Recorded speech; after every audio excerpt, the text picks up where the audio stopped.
Hi, everyone. Welcome to this week's edition of the Carvel Community Meeting. Today's date is November 9th, 2022. As a reminder, we meet every second and fourth Wednesday, and starting today, we are meeting at 8 a.m. Pacific time. It's a good opportunity for you to come and join us live, listen in on what the team is working on, provide feedback if you have anything you need help with in getting started with Carvel, or just want to listen in. Participation is not required. We would just love to have you and get to know you a little bit more. If you are unable to meet us live in person, there's a great way, there's other ways for us to be found. You can reach us at the Carvel channel in the Kubernetes Slack workspace. You can email us and you can find us in GitHub. And I have announced more information on this because this will be changing, and on Twitter at Carvel_dev. At any point you are interacting with us or any members of the community, we ask that you please read and abide by our code of conduct, which is listed out here. And if you are using any of the Carvel tools, we want to know more about how you are using them. So we've created this pinned issue, and it asks you to provide a bit more details on how you're using the Carvel tools, as well as add a PNG version of your logo if you would like for us to add that to the adopters file here, but it's not required. The details that we ask of you, like it just helps us understand further about how folks are using Carvel tools and helps us in the developmental process. So, if you have any questions on that, please let us know. Everyone that is joining us today, just a reminder to add your name to the attendees list here. Just helps us keep track of those that are joining us today. It's not required, so if you're not comfortable with it, please don't feel like you have to, but just a nice way to see who else from the community is here with us. And on to announcements. So due to the upcoming holidays, this is actually our second to last meeting of the year, and the next meeting that we will have will be December 14th. So, and that's because the fourth Wednesday of November falls the day before Thanksgiving, which is a US holiday. So a big chunk of the team will be out. And so then therefore, next one is December 14th.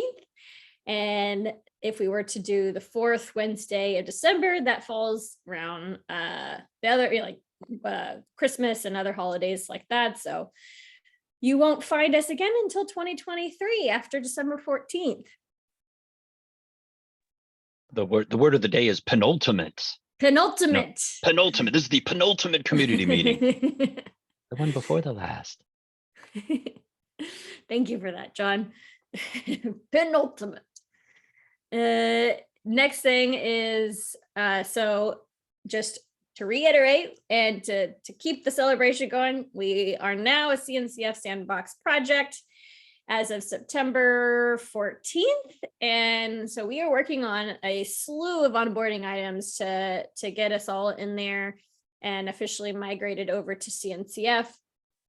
So we are removing ourselves from VMware Tanzu org and having our own vendor neutral org, which is here. We've already been added to the Cloud Native Computing Foundation Enterprise. So as we keep our onboarding going, we will continue to put all of the different tools, repos under that umbrella. And so going back to what I mentioned here, this link will be changing and you'll find us in the Carvel dev once everything is moved over. Any questions on that?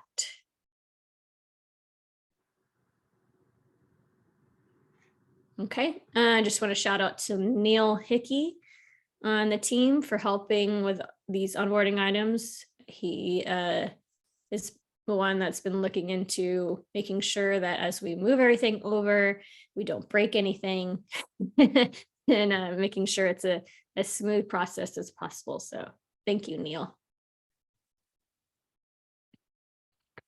All right, moving on to content stuff. So since last meeting, the GetUpsCon North America presentation was posted on YouTube. So this was a co-located event with KubeCon and Dmitry Kalinin, who is sort of the founder of all of the Carvel stuff and as our project lead.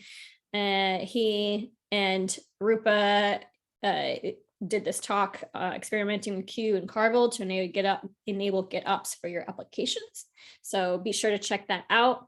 We're still waiting on a couple of the other talks. Looks like KubeCon, the main conference, still hasn't posted their videos. So as soon as they're posted, I will add that here and I'll share it in all of the places I can share. That'll be November 14th is when those videos either are completed posted or they're getting started posted. So that was the date that the CNCF said they were going to post that stuff. Okay, great. Thanks, John. Yeah, I've also seen that Q session. Really interesting exploration of Q, the tool, and how it integrates well with kapp-controller. Definitely worth the watch. Awesome. And along with that, Dmitry is writing up a blog post about Q and kapp-controller in particular. So he estimates it's going to be posted sometime this week. So keep an eye out for that whenever I share it on all the channels. And then next week, we have the highly anticipated tutorial of YTT Part 2 by Varsha. So we will have a YouTube video up and an accompanying blog post, just like we did for Part 1. So be on the lookout for that. And then we'll go over that in more detail December 14th. Now, as far as sharing content and your knowledge of Carvel, it's not just limited to the maintainers that work on Carvel. We want to know more from those outside of us and how they're using it and sharing their knowledge. We find that's highly valuable because they're the ones that are using it on a daily basis, and all the tips and tricks and things like that that they have in terms of their use cases with Carvel is really interesting to us and others. So we have the sign up form right here that is in our repo. So if you have anything that you would like to share, you can come in here and add your name and the topic you wanted to cover and how you're going to be delivering the topic. It could be anything you're comfortable with. It's a video or blog or, if you're going to be presenting somewhere, just, if you have created a talk and you're going to be presenting, just put that here so we can make sure to promote it and get the word out. And once we have that, we will reach out and send you a t-shirt as a thank you. So let us know if you have any questions on that. Moving on to releases, we have kapp-controller 0.42.0. Is there anyone who can give some more context on this on the call? 16 days ago.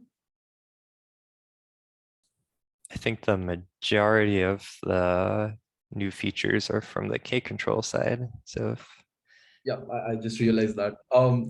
So to like the major features, other than some like tweaks here and there, are mainly that some of our users saw the need that they want to fetch bundles that they've pushed so that they can sign it and do other like secure practices stuff with it. And so that's something we have made a change for, where users are able to fetch their bundle that's created while using KCTRL easily. And other than that, we now generate open API schemas when someone's wrapping a Helm chart into a Carvel package. So the thing is, when it comes to Helm, folks have a lot of different conventions that they use, but we try to sort of generate the best schema we possibly can so that the user gets some information about what values goes into the hen chart, right? And I'm sorry, I haven't gone through this. So yeah, I think those are the significant ones, I believe. And Praveen also worked on a few fixes, which fixed some buggy scenarios when while doing package install updates. So yeah, that's all that has gone on. Yeah, it's been a while since the release, right? Yep. Yeah, it came out after our last community meeting. So Mhm. I wanted to make sure we talked about it. So thank you so much, Sumik, for being put on the spot. I didn't see this coming. But yeah, I promise that's the important part. Thank you so much. And if you have any questions, just let us know. Like, oh, Yes. you don't need a cluster connection when you're generating packages anymore. So forgot about that. I just read over. Yeah, that's it. Any questions or comments?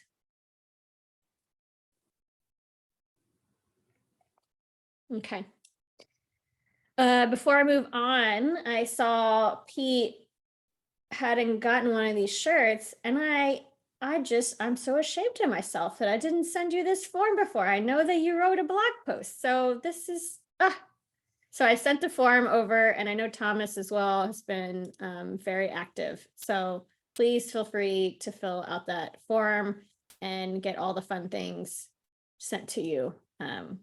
We Thank you. definitely appreciate everything you've done for us and the community at large, for sure.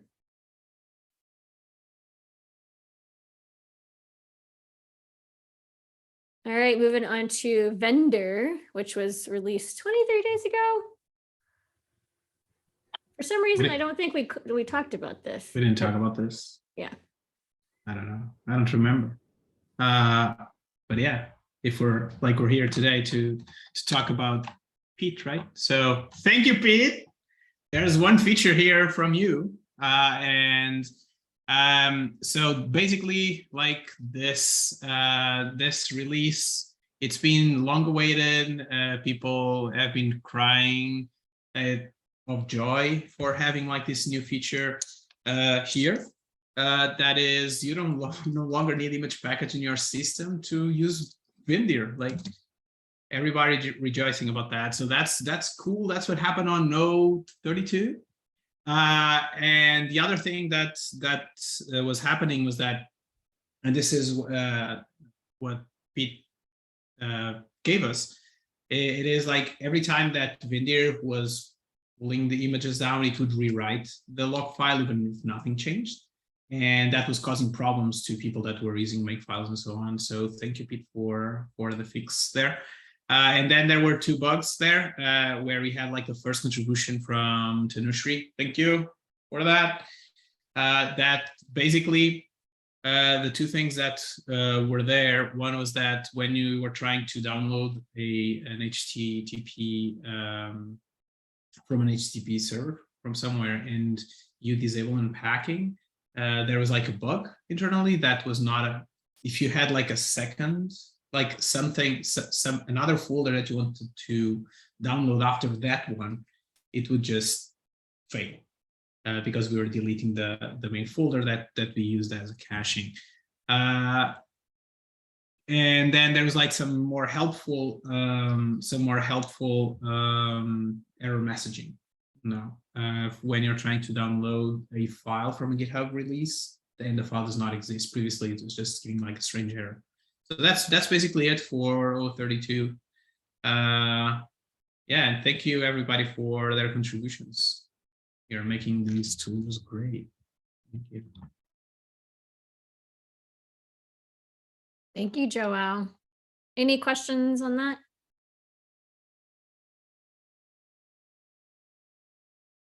Okay. Moving on to project roadmap.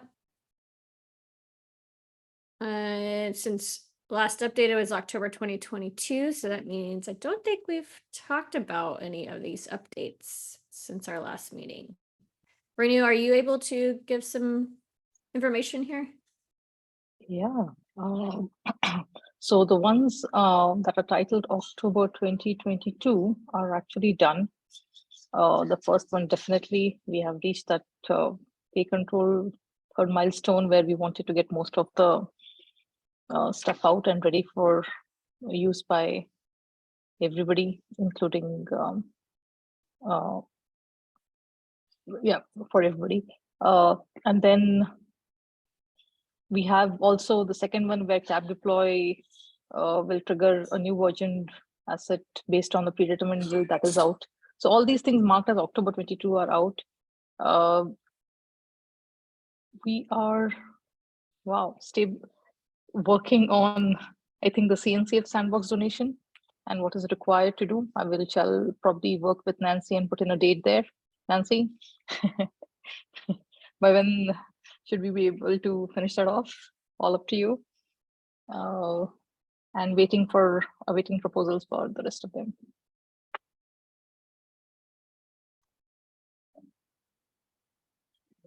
All right, Yeah, thank you. there's a tiny bit of color around the YTT stuff. The getting started series that Varsha's been working on is a piece of some of the guides and examples. We kind of pulled off a little chunk of that.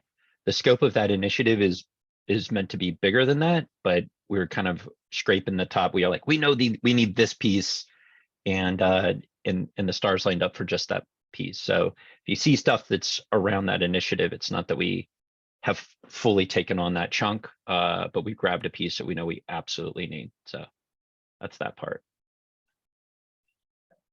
Yeah, one more thing, which is something that I want to bring up is use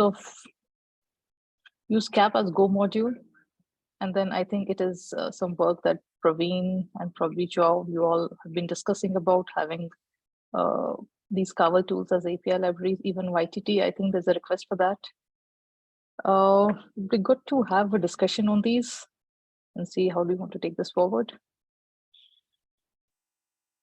And for long running performance, we are seeing some actual research is going on. We are seeing some work that we can do to get this further enhancements in minimizing the API calls to the server, to the cluster from CAP.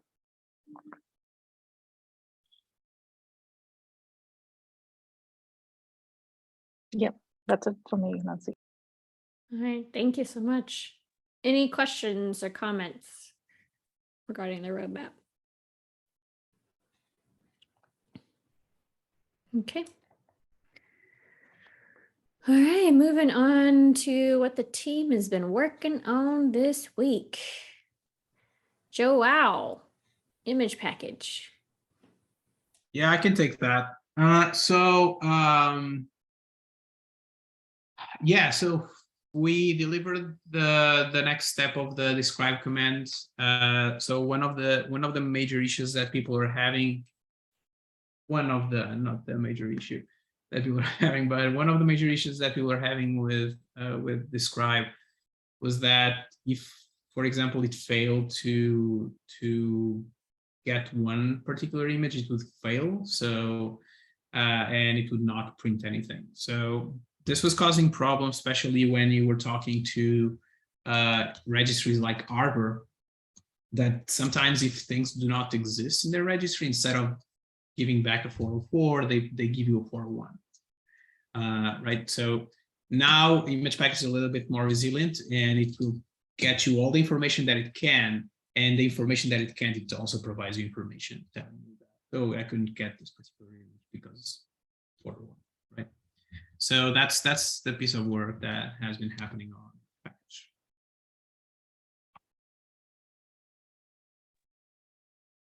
Thank you for that, Joao. Any questions? All right, moving on to kapp-controller. Is anybody able to give more information here? I can give it a stab since I wrote the bullet points there. So has been a little bit hectic on our side. We had like a slew of CVEs that were pointed to a kapp-controller. So we had to do a bunch of triaging or like of all the libraries that we're using. And we did realize that they were false positives, where the version that we were using of the library, yes, contained the CVE, but kapp-controller in itself did not use the package or the part of the library that had the CVE itself. So in order to be like good open source citizens, what we did, we just bumped all these libraries, even though they didn't affect directly kapp-controller. We also created some PRs for some of the tools that we are currently using to bump those libraries on their side as well, so we can have, so this could be a better environment for everybody, right? Where CVs are not just popping even if you don't use them. So that's like one of the things that we've been doing, playing a lot around with these CVs. The other thing that has landed since 032 came out from Vindir, we were able to pick the functionality for caching. And now kapp-controller on the next version will be able to have like interact less with the registry, which is going to make it more resilient. So the caveat here is that this caching, this functionality will only work if you have a bundle and if you're referencing the bundle with a SHA. Right, like if you're referencing a bundle with a SHA, kapp-controller will be able to cache it and save that information, and it will not need to go to the registry again to get information again. So this is going to come out on the next version of kapp-controller. Don't know, Neil, do you have anything else to add here? Nope, you got it all covered.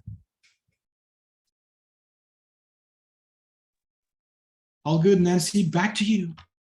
Thank you, Joao. And any questions or comments on that? Nope. Okay. Let's go move on to Cap. Who is able to talk on that? I'll probably talk about it. So for Cap, we've been sort of playing around with a few ideas to make it more performant.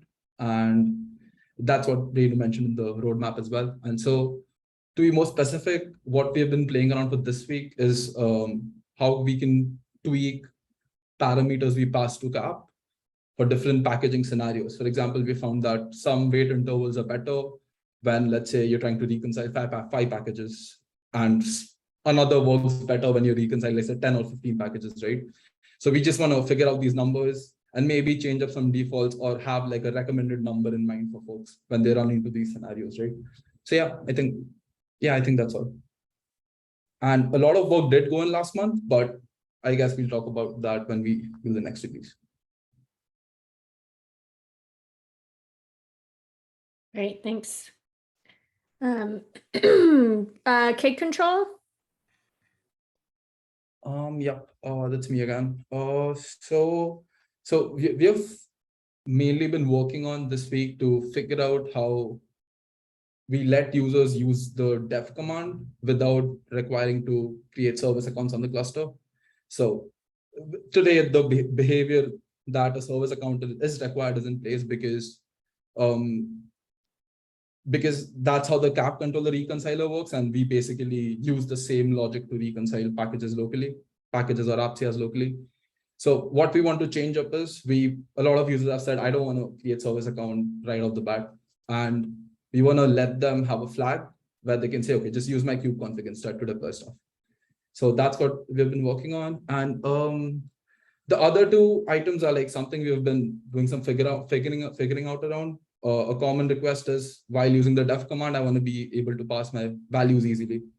So we're sort of figuring out how we can allow the users to supply values and map it to package installs, because while running the def command, they might have multiple package installs or AppCs. AppCs don't need values, multiple package installs, right? So that's something we're figuring out. And the third point is more about allowing users to sort of arrange whatever YAML and boilerplate they have for package generation in the repos more effectively. Like maybe keep everything in a single directory. And today, if a user is supplying, let's say, their own images YAML, because they already want to use that log file, they have to have that image package folder in the root directory, which is not desirable, right? So folks have been working around it by doing some like vendor magic before running K-control package release, but we want to sort of make that experience better. So yeah, those two other points which we are doing some figuring out around.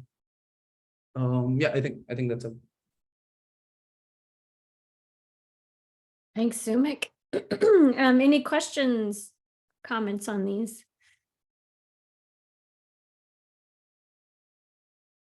Okay, moving on to YTT.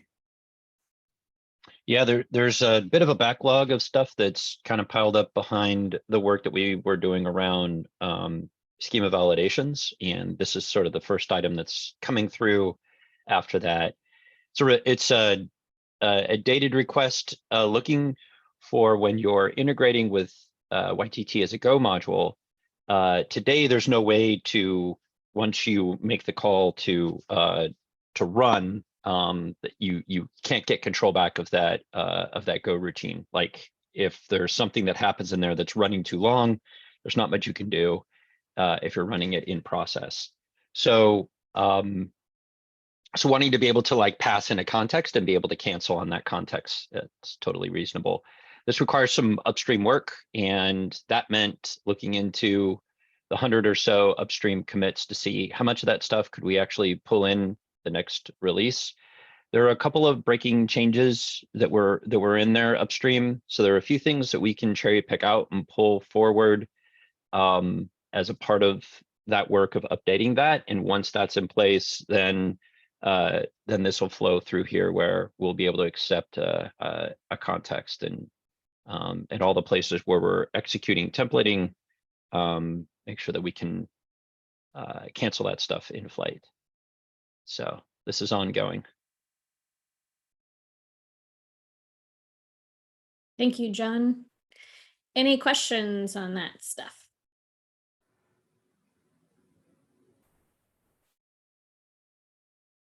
Okay, moving on to discussion topics.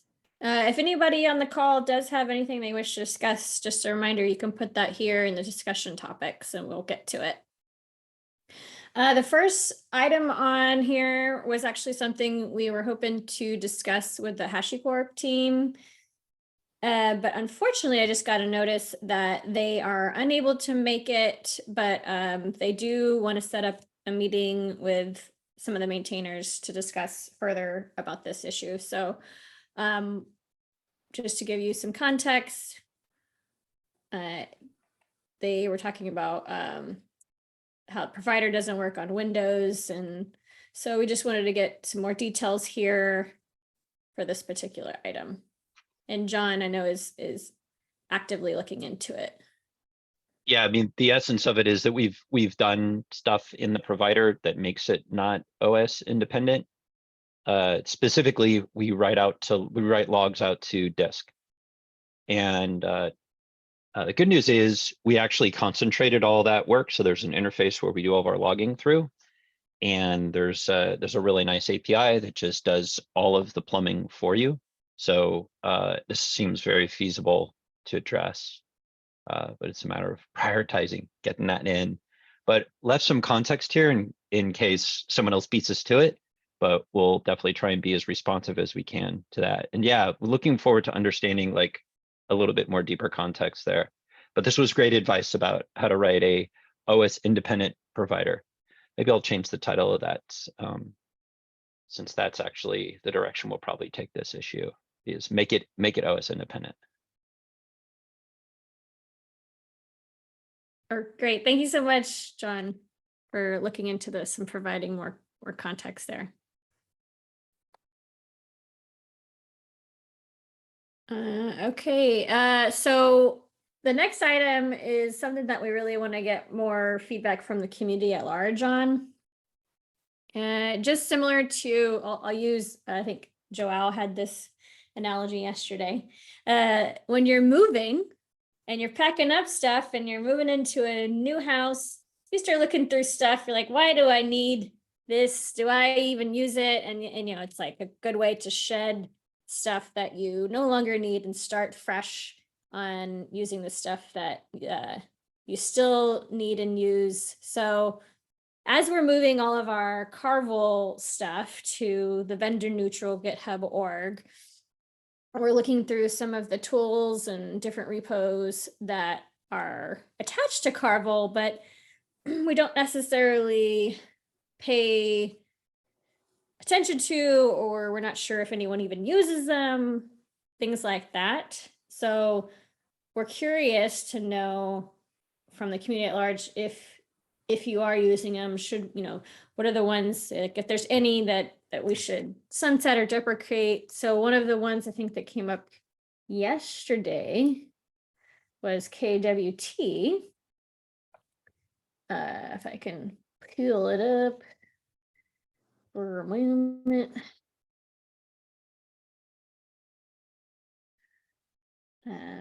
Excuse me.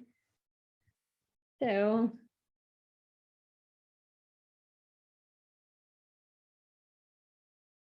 this one in particular was one that we had discussed. So we're not sure how popular it is. You know, the last release was in 2019. So is this something that we should keep as we move over, or is it something we should consider putting to bed? So. Yeah, this one's an interesting one because it's one of the few, maybe the only tool in the suite that is very centered on the developer experience.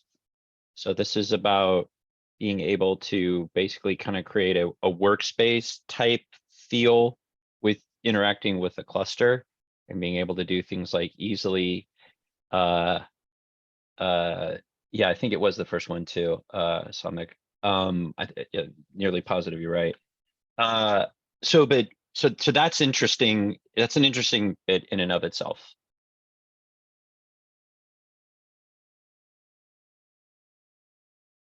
Do you have any numbers around anything that's popularity or usage? I had looked at the GitHub downloads and there was about 140 something thousand. But I don't know, you That's know, since 2019. Here, let me find in my millions of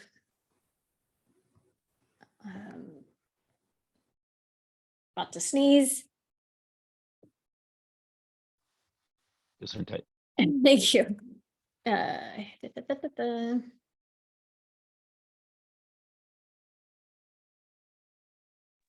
and while you're looking that up, Joa, I saw you unmuted. Did you want to jump in? Yeah, like it looks like we're picking on this tool where we are. Yes, we are picking on this tool, but not only on this tool, right? Like what we wanted to do, like we were talking about this yesterday, and the idea here is that we want to understand like what are the tools that the community currently are using that are part of Carvel, so that we can have a better understanding also what are the kind of like the resources that we need and what are the tools that need support, right? Like for example, like the example of Terraform, the provider. It is a tool, it is an experimental tool. We built it and we have like one issue every, I don't know, 2 months, 3 months, like even sometimes more time between them. So we're not sure if people are using this provider as well as like KWT. We don't know if people are using it.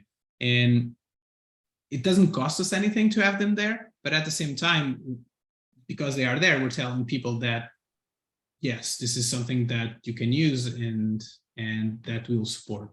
In some sense, that's true, and we'll try to do our best, but these are not like tools that we even use on a regular basis. So it's a little bit hard to change context to something that hasn't changed since 2019, right?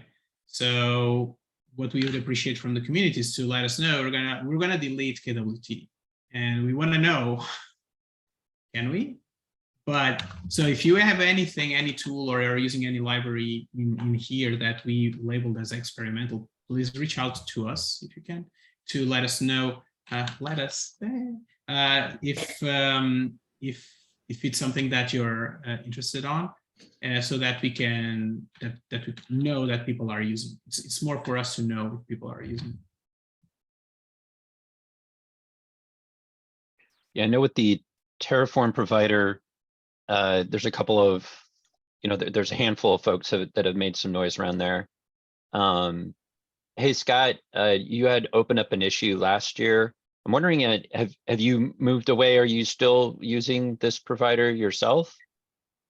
I stopped using it just because it seemed the focus wasn't there, and I just have other solutions to do it. I use Terraform for a lot of things. If the focus was on the Terraform provider, I would use it, but it's not a necessity for me, and it just wasn't, it just wasn't worthwhile for me in that sense, which is why I'm a huge proponent of, if the focus won't be on a specific tool, that it's better to get rid of them or to separate them from Carvel and have them maybe just as experimental tools under VMware Tanzu and whatever it is. But having them under the Carvel dev, I think, it never gives a good name when you have a stagnant GitHub repo that just stays there and doesn't have any PRs on it, or that the last commit was a few years ago, right? Like, I think that it's just better to call things what they are, and if it's not where our focus is, then stop. Yeah, so I see a couple things here. One is scope, like what's the scope of Carvel as a tool suite? So I think there's obvious stuff around the building, packaging, and deploying workflow. Those are straightforward. But then there's things like this where they're integration or bridges from the suite into other tools. And so that's an interesting question to explore, especially as a CNCF project where we're going to want to sort of long-term, especially this project, are going to want to make it easy to use these tools either individually or en masse with other projects. And so there might be tools like that or adapters like that we will build that like looks exactly like this. It's like, oh, do you want to do Carvel-like stuff in, but you're going to send everything in a Terraform workflow? Well, this would be great to have. We talked also about like the Docker image build. Is that something that we should be providing?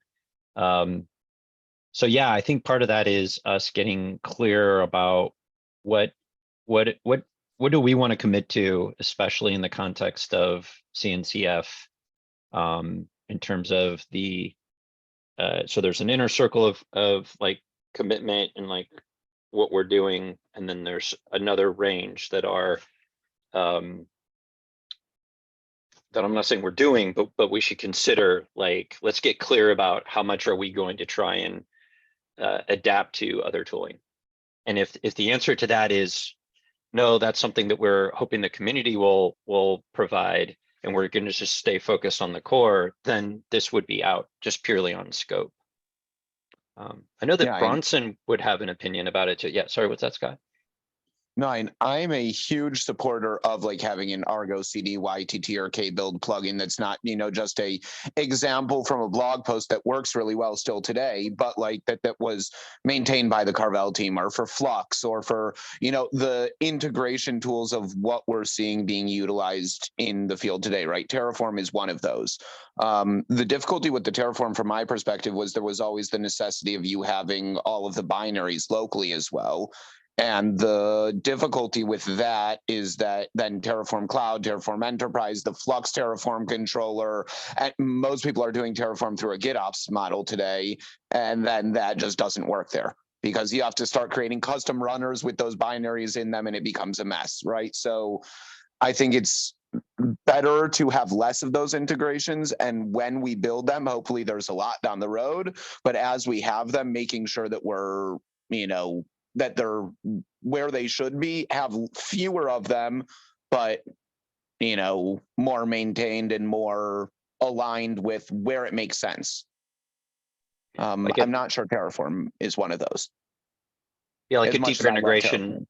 A deeper integration is what I'm hearing. It's like, it's nice to have a provider, but there's still quite a bit of setup. If the UX around the integration was just drop and use, then that's a different story. Exactly. If we were using the Go modules if we were vendoring in the Go modules of the tools into the Terraform provider itself, and the Terraform provider was calling out to just basically using the Go code of CAP, of YTT, of whatever, then it would be much more beneficial because it would actually be a package of what it was instead of shelling out to tools that I have to have on that workspace for Terraform.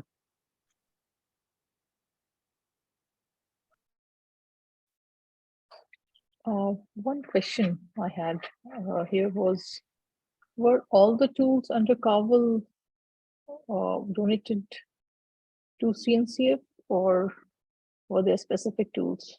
And those are the ones that we want to move under the Carvel DevOps. It's everything. So when we listed out in the form and we donated, it was everything that was possibly attached to Carvel, including K14S stuff. Mhm. Yeah.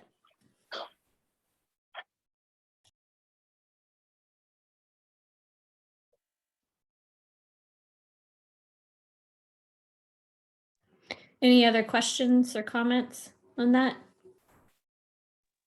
I think the one last thing I would add is that it may be interesting, John, and to go down the approach that Kubernetes has added, where we don't want things staying in alpha forever.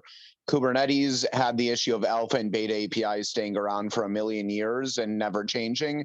And they now have so alpha, considering it like experimental, I think having experimental projects makes sense, right, within Carvel.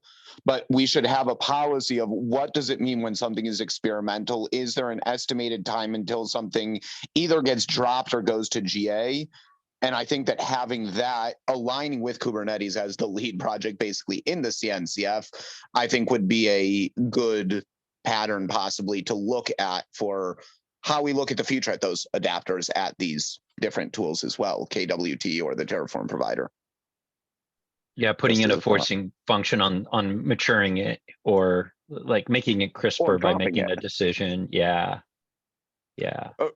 Right, drop it or mature it, but that way at least we know and we see where the community is, and if they want it and there's effort put into it, then great. If not, then we drop it. But because dropping an alpha API is fine. Yeah, I If mean it's alpha. the other part too, if there are folks that truly want it, this is the beauty of open source. Like fork it. Right. It's an Apache 2 license. Knock yourself out. If it comes to that, it's like we're not leaving somebody in a lurch. We're just saying Exactly. we're right. Okay. But being clear about that, because nobody wants to fork when Right. like it's unclear whether or not the project's going to commit to it. Right. I think just setting whatever that policy is and then just abiding by it down the road, but just setting whatever that policy is, doesn't matter what it is, just having a policy around that. GitHub has the, like, in terms of functionality, the fact that you can archive a repo and the repo is still available to people, but it's archived, kind of could be like the solution to this. Like when we decide that like we are not going to be able to maintain it, but in the future we can also unarchive it, I think. So if we decide that, oh, it was to be best if we just jump back to this and do something else, maybe we can unarchive it. So that might be, I was thinking like, oh, but GitHub doesn't have like a good way to do it because the only option is to archive it. But in the end, what's the difference between an archived project or a project that is not archived, but nobody does anything on it for like 2 years, right? It's in reality, it's just like that little banner on top that says archived or not. which at least though is a sign to the community that it's archived, right? It's better messaging to the end user that's going and looking through the org and finding the repos. Yeah. You know, So here's if anything, something that Scott mentioned earlier on too is that an archived project kind of signals to the community of, you know, we're doing housekeeping. You know, if we're not really interested in keeping this up, or if we haven't seen a lot of traction on this, then we're acknowledging that, and it's not just leaving something dangling out there,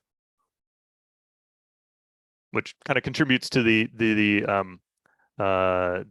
emphasis or the impression of like a well-maintained tight set of tools.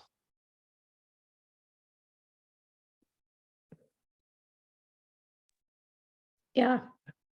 Thank you for those, the insight from Pete and Scott, and that's for me, that's very helpful. As we work to figure this out. I know right now we are planning on moving everything, and then we're not going to make any final decisions until after we've moved everything over. But I think this is very helpful to get us in a place closer to where we end up with these tools.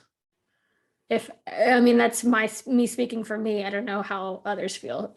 John, you're nodding your head yes. Joelle, you're kind of nodding your head yes. I'm against taking garbage to other places, right? But in this case, it's not really garbage. right. It's It's not not- in this case. It's not garbage. It's like it's code that people might need or might be using. So in some sense, kind of makes sense for us to move it, even though like maybe we should have some sort of like policy to make sure that people Set know, like expectations. instead, because like sometimes writing like something is experimental on the README, it just passes, like people they don't read it. So, and what does it mean experimental? Right? Like we haven't GA'd any tool, right? So Yeah, I feel similar.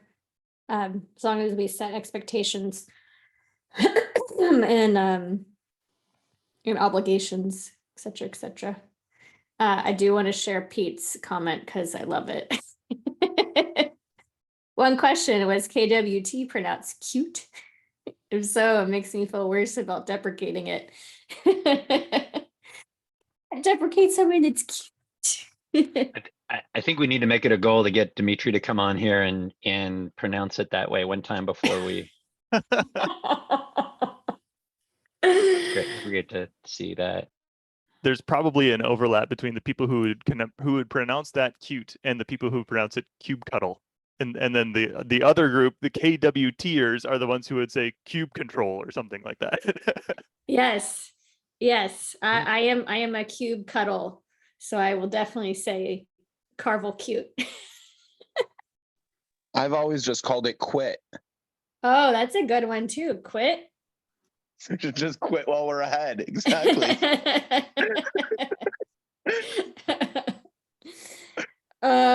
Yeah, Dimitri should come on here, and I kind of just want to troll him, and I'll just be like, hey Dimitri, what do you think about deprecating cute? What are you talking about? Anyways, we have 3 minutes left, but I really wanted to get to this last topic. Joelle, this is your time. I think this is what, right? this is not my topic. This is your topic. You have it there. Okay, it's I put it here because I believe that we should revive this, and I want to hear more from the community on this because we started seeing more chatter about it on Twitter. It seems to be a feature that I think could be very useful. But Joelle, are you able to give just a couple of minutes context overview about what all this is? Because I would not do it justice. Just give power to the people, right? That's basically what this is, right? So we don't want the federal government to, okay, no, different thing. So basically what this is enable people to, when they are copying images from one registry to another, from one repository to another, allow people to define where those images land. Why is that? So currently image package, when you copy images from one registry to another, it copies all the images to the same repository, right? And in some sense, if we're talking about machines, that doesn't really matter at all, right? Like where you put the images, it doesn't really matter because image package knows where they are, so you can pick them up again. There's no problem there. The problem is humans. Humans are the problem. Because in some situations, people want to know and want to see the images where they are.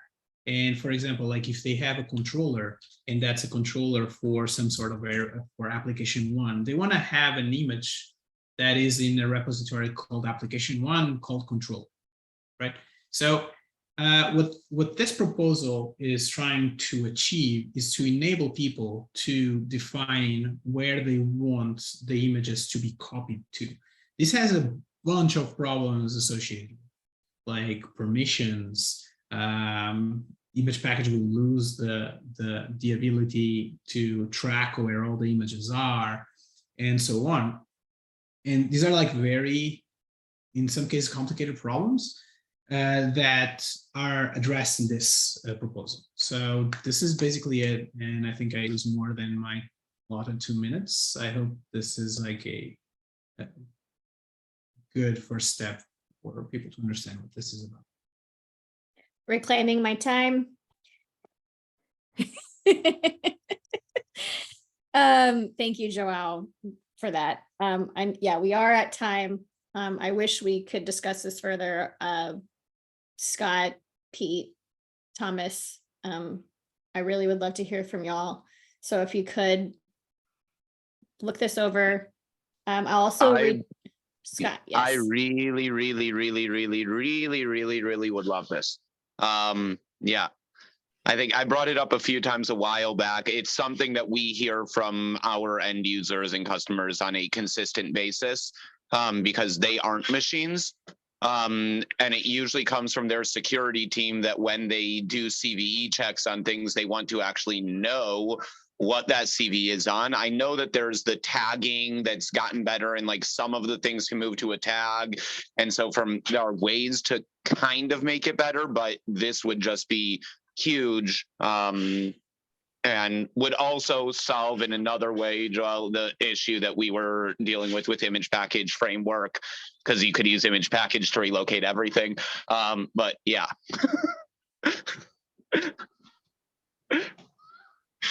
So huge support for this from me. I love it. And that is really, I think, a powerful message, seeing as how it's not only just for you and what you do, it's like the clients that you work with also would love this feature. So you're not just speaking for one person, you're speaking for many, and that's really helpful.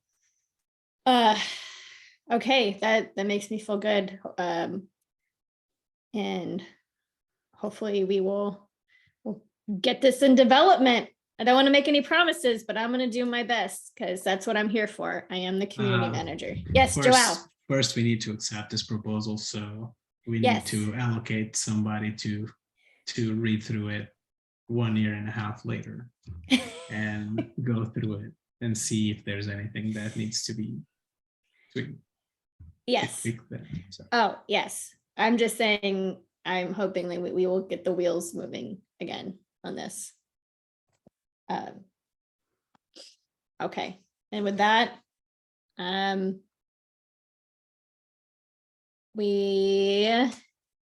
yeah, that's it. Thank you for everyone staying a little bit past time and for all of your comments and questions and great conversation today. It was good seeing all of y'all it's been about a while, and it was really nice to get the community back together again. And we will see you again, hopefully on December 14th. I know it's going to be another long ways before we see each other again, but we'll have a good a fun meeting out of it, I think. And with that, thank you. Have a good rest of your day, and we will see you soon. Bye-bye.